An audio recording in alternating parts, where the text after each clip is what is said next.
Les amis, bonjour à tous, très heureux de vous retrouver pour cet avant-match de la finale de la Supercopa entre le Real et le Barça. Et alors que ce Real justement était en crise au mois d'octobre, ce Real a quand même l'occasion de déjà remporter son 3e trophée de la saison, après la Supercoupe d'Europe contre l'Atalanta, après la Copa Intercontinentale, voilà la Supercopa d'Espagne, Classico qui nous rappelle évidemment l'affiche de l'an passé.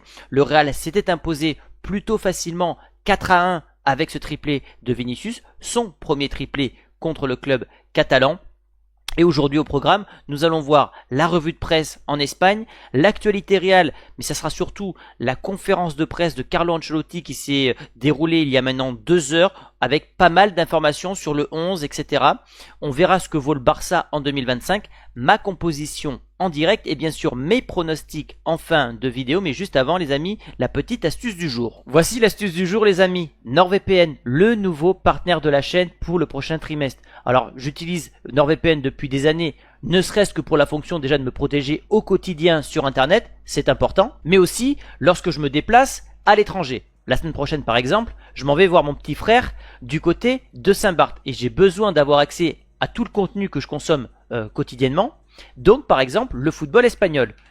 Je vais donc me connecter en Inde, ce qui va me permettre par exemple d'avoir accès à toute la Liga, le Real, le Barça, Valencia, etc. C'est super pratique. C'est surtout très facile d'utilisation et c'est un moyen de soutenir la chaîne, de me donner beaucoup de force. On vous a en plus avec Christophe dégoté la meilleure offre du marché. Si vous vous abonnez pendant 2 ans, vous avez 4 mois d'abonnement supplémentaire, ce qui revient à un peu moins de 3 € par mois. Et pour cela, vous avez juste à cliquer sur le lien en description. Merci à NordVPN et merci à vous pour la force. Voilà les amis, on passe à la revue de presse avec As qui titre le luxe asiatique avec cette une toute dorée avec Yamal, Bellingham, Vinicius, Mbappé, bref une pléthore de stars pour faire briller ce match qui je l'espère sera exceptionnel tant sur le résultat que sur le scénario. Marca quant à eux titre sur la relation petit frère grand frère entre Vinicius et Benzema, Benzema qui dit que Vinicius reste le meilleur joueur du monde. On avait déjà parlé de cette image que je trouve assez symbolique sur Instagram. On passe maintenant à la forme du Real Madrid. Ce Real qui va bien en 2025 et qui va même bien depuis début décembre. Vous le voyez, il y a une vraie dynamique qu'on n'avait pas connue depuis le début de la saison. Quasiment 10 matchs sans défaite. La dernière, elle était à San Mamés, défaite 2-1 contre l'Athletic Bilbao. Et depuis, on n'a fait que gagner quasiment, sauf ce match nul du côté du Rayo. Et en 2025, ça continue avec Valence, Deportiva Minera et donc cette victoire cette semaine contre Mallorca. Ça, c'est pour le Real Madrid. On rentre dans le vif du sujet avec cette super coupe et cette image très symbolique entre Hansi Flick qui va peut-être remporter son premier trophée à la tête du club catalan contre Carlo Ancelotti, l'entraîneur le plus titré de l'histoire du Real qui visera déjà son 16e trophée à la tête du Real Madrid. C'est juste exceptionnel. Un record en jeu, un record à aller chercher pour le Real, 14 titres en Supercoupe pour le Barça, 13 pour le Real, avec toujours cette malédiction. Le tenant du titre n'arrive jamais à conserver son titre depuis la nouvelle formule qui a été mise en place en 2019. Donc le Real avait remporté la première édition, ensuite Bilbao, ensuite le Real, ensuite le Barça et à nouveau le Real Madrid. Mais en tout cas oui, le Real qui est quasiment recordman dans toutes les compétitions qu'il joue, n'a pas ce record en Copa del Rey et n'a pas ce record donc ici en Supercoupe d'Espagne. Donc le Real qui pourrait être demain soir co-recordman de cette compétition. La conférence de presse de Carlo Ancelotti, je vais juste décaler un tout petit peu ma caméra. Ancelotti qui nous a déjà rassuré sur l'état physique de Bellingham. Bellingham qui avait reçu un coup ou un problème à la cuisse, on l'avait vu se toucher le derrière de la cuisse contre Mallorca, on était plutôt inquiet en se disant attention, si c'est une contracture ou une déchirure, il sera sûrement absent lors du Classico. Ce n'est pas le cas, tout va bien pour l'anglais, nous dit Carlo Ancelotti.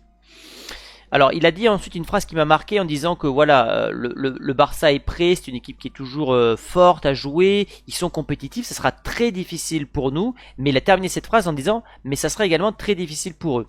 Et si on se souvient du dernier match, du dernier Classico, effectivement le Barça s'est imposé plutôt facilement 4-0, avec cette seconde période où il n'y a pas eu débat, mais souvenez-vous, lors de cette première mi-temps, le Real avait beaucoup loupé, notamment Vinicius, ce but qui avait été refusé à Mbappé pour quelques centimètres, presque ridicule, mais bon, c'est comme ça, c'est la règle.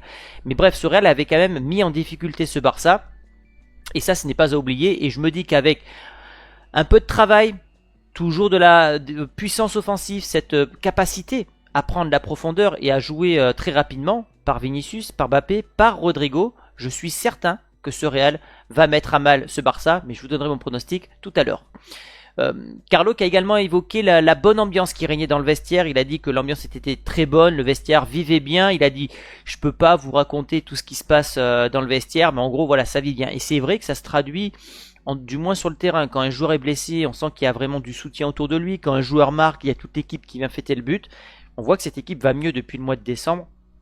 Et en tout cas, Carlo Ancelotti nous le confirme. Il a également évoqué les 12 hors-jeu lors du dernier Classico, puisque ça avait été l'un des faits de cette rencontre. Hein. Ce Real qui s'était fait piéger comme tous les adversaires à l'époque. 12 hors-jeu dans une rencontre, donc je crois qu'il y en avait 7 ou 8 pour Kylian Mbappé. Bon, il y a des solutions, puisque le Barça depuis a perdu plusieurs rencontres, quasiment la moitié de ses rencontres, donc les adversaires commencent à comprendre la technique du hors-jeu de Hansi Flick côté Barça. Je pense que côté Real, ça a été étudié, il y a des astuces, j'avais déjà évoqué notamment les courses en demi-lune, ces appels qui commencent par la largeur du terrain, puis la profondeur au moment où le ballon est parti. Je suis sûr qu'Mbappé peut prendre de vitesse à un Inigo Martinez, même s'il part quelques millisecondes après l'Espagnol. Bref, il y a des solutions, et en tout cas, j'espère que le Real a bien travaillé là-dessus, parce que évidemment, c'est une clé de la rencontre. On a posé la question à Carlo Ancelotti pour savoir quel sera le 11. Est-ce qu'il y aura des surprises? Il a répondu fermement, il n'y aura pas de surprise dans mon 11. C'est à l'image de Carlo depuis qu'il est à la tête du Real, lorsqu'il y a des matchs couperés, lorsqu'il y a des compétitions à gagner comme ça sur des tout petits formats.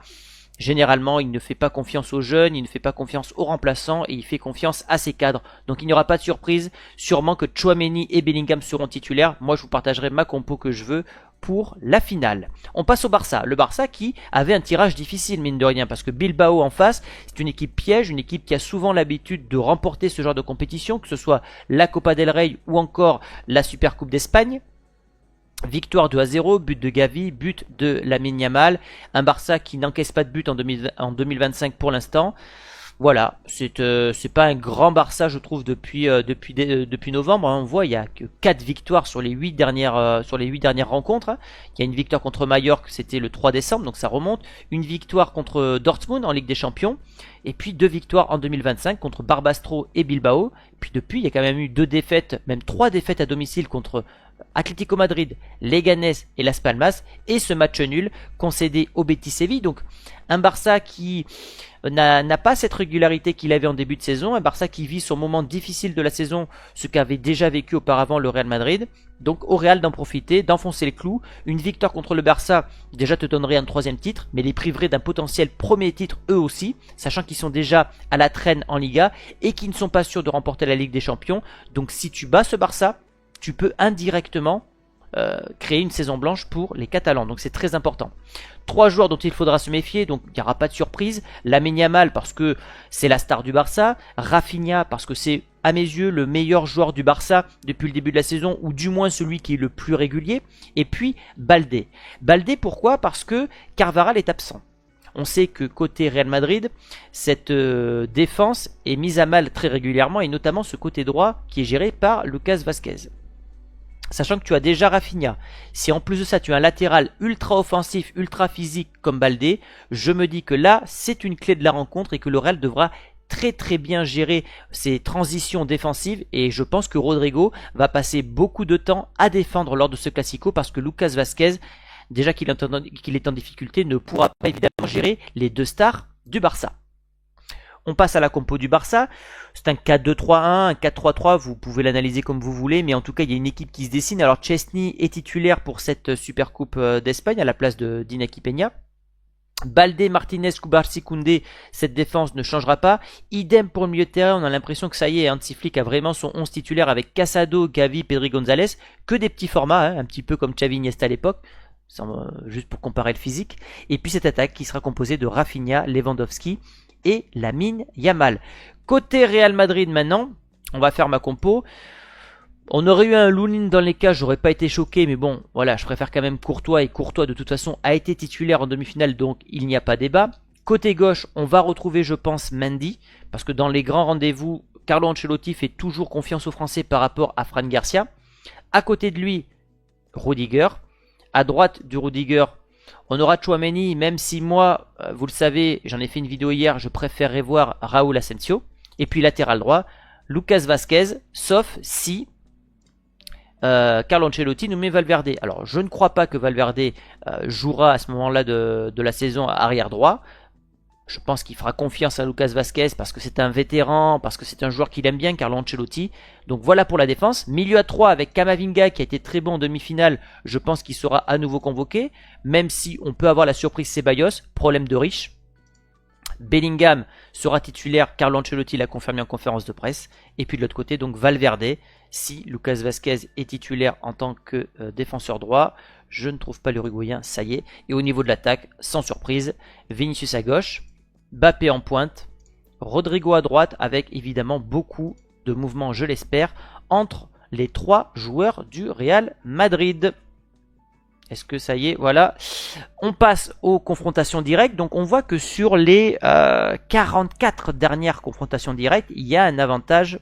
Non, les 54, pardon, confrontations directes, il y a un avantage pour le Barça, 24 victoires pour le Barça, 20 victoires pour le Real Madrid, 10 matchs nuls. Maintenant, si on fait un bilan total des confrontations lors du Classico, il y a un avantage avec un léger delta positif pour le Real, 105 victoires, 52 matchs nuls et 101 défaites. Et sur les 6 derniers Classicos, là il y a une égalité parfaite, 3 victoires pour le Real, 3 victoires pour le Barça. Voilà, donc ça sera très serré, ce sont des matchs toujours très spéciaux finalement, on ne sait jamais ce qui va se passer, il y a tellement une énergie particulière lors de ces matchs-là que c'est toujours très compliqué de pronostiquer.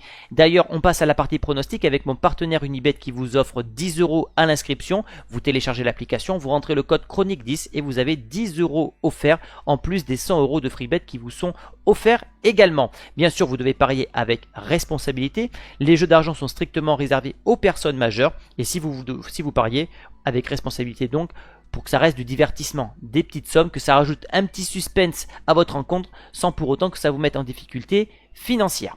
Les cotes de ce match, le Real est légèrement favori, coté à 2,38, le match nul est coté à 3,78, tandis que le Barça est coté à 2,68, 62% des pronostiqueurs vont pour le Real et nous évidemment on va partir sur le Real Madrid à 2,38. Il y a un MyBet qui est bien, que j'aime beaucoup, c'est résultat, c'est donc victoire du Real Madrid combinée avec les deux équipes qui marquent, c'est coté à 3,31. C'est quand même très rare d'avoir le Real et les deux équipes cotées à 3,31. Évidemment, c'est à cause de l'adversaire et donc au niveau du Barça, mais c'est une cote qui est, je trouve, très intéressante. Et pour ceux qui veulent juste parier le but pour les deux équipes, c'est coté à 1,37, sachant que je crois, ouais, quasiment tous les classicos, il y a un but pour les deux équipes, sauf le dernier, où il y a eu 4-0 pour le Barça, mais normalement il y a toujours des buts pour les deux équipes pour ceux qui veulent tenter cette cote. Mon score exact pour cette rencontre, ça sera 3-1. 3-1, alors un petit peu moins bien que la saison dernière, mais je vois ce Real être beaucoup plus performant. Le Real est sur une dynamique très très positive. Ça fait 10 matchs qu'ils ne perdent pas, les blessés sont de retour, même les joueurs sont de retour à leur bon niveau. Rodrigo régulièrement buteur, Bellingham marche sur l'eau depuis 2 mois, on sent que Mbappé a trouvé ses marques, seul Vinicius me laisse un petit peu désirer, mais voilà, 3-1, je pense que c'est un score qui est tout à fait probable. Et au niveau des buteurs, 3 buteurs différents, Bellingham, Vinicius sur penalty et Mbappé qui va marquer un but en profondeur. Je vois Mbappé sortir un très grand match, autant on l'avait critiqué lors du premier Classico, autant je le vois marquer 1 ou 2 buts lors de ce match-là. En tout cas, je l'espère pour lui parce que c'est un match référent. Hein. Si tu offres un trophée comme ça au Real, on sait qu'il a marqué lors de la Copa Intercontinentale, il a marqué lors de la Super Coupe d'Europe. C'est important quand tu es une recrue phare du côté de Madrid de marquer dans des matchs importants et notamment des finales. Pour l'instant, Mbappé a toujours marqué dans les finales, jamais 203, Mbappé buteur. Vous l'aurez entendu ici en premier.